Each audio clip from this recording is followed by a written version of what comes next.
নমস্কার, চলে আসলাম আরেকটি নতুন রেসিপি ভিডিও নিয়ে। তো আজকে দেখাবো চিকেন দম বিরিয়ানি। এর জন্য প্রথমে দেখো রাইস কুকারে গরম মশলা এগুলো দিয়ে জলটাকে ফোটাতে দিয়েছি, দিয়ে সুন্দর করে চাল 90% রান্না করে নিয়েছি। এবার এপাশে করে নিচ্ছি পেঁয়াজ বেরেস্তা।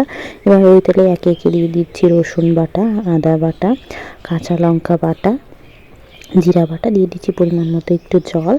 এবার এতে দিয়ে দিচ্ছি পরিমাণ মতো একটু টক দই, দিয়ে সুন্দর করে নেড়ে চেড়ে নিচ্ছি। এবার এটা সুন্দরকে আমরা 5 থেকে 10 মিনিট একটু রান্না করে নিয়ে নিচ্ছি। দিচ্ছি কষানোর জল, দিয়ে দিচ্ছি 2টা তেজপাতা আর দিয়ে দিচ্ছি চিকেন। এবার এটাকে সুন্দর করে কষিয়ে নেব। এখানে একদম আর কি চিকেন যেভাবে রান্না করি এভাবে পুরোটা 15 থেকে 20 মিনিট রান্না করে নিব। তো 10 থেকে 15 মিনিট সুন্দরভাবে চিকেনটা কষানো হয়ে গেলে এই পর্যায়ে দিয়ে দেবো পেঁয়াজ বেরেস্তা।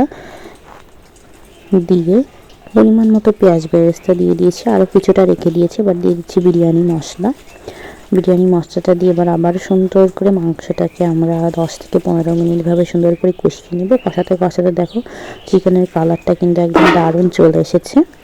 তো চিকেন রান্না শেষ। এবার শেষে আর একটু বিরিয়ানি মশলাটা আমরা অ্যাড করছি যাতে ঘ্রাণটা আরও সুন্দর হয়। এবার একটা নিয়ে নিয়েছি হাঁড়ি। এবার সে 90% যে চালটা রেখেছিলাম এবার দিয়ে দিচ্ছি 1 পর্তা ভাত, আবার দিয়ে দিচ্ছি 1 পর্তা চিকেন। তো চিকেনটা দেওয়া শেষ, আবার দেখো ভাত দিয়ে দিচ্ছি পরিমাণ মতো। এর উপরে দিয়ে দিব আমরা আবার চিকেন।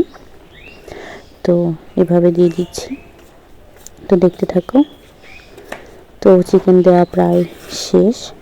লাস্টে আমরা তো এই পর্যায়ে এর উপর দিয়ে আমরা আরেকবার ভাত দিয়ে দিচ্ছি। চিকেনগুলো দেওয়া শেষ।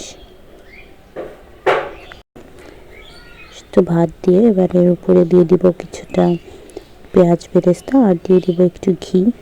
তো ঘি যেহেতু বিরিয়ানিতে কিন্তু ঘি না দিলে হয় না, দিয়ে দিচ্ছি একটু কাঁচা দুধ। তো অবশ্যই রেসিপিটা ট্রাই করবে এবং কেমন লাগলো রেসিপিটা অবশ্যই আমাকে জানাবে। সবাইকে ধন্যবাদ। দেখা হবে আরেকটি নতুন রেসিপির ভিডিও নিয়ে।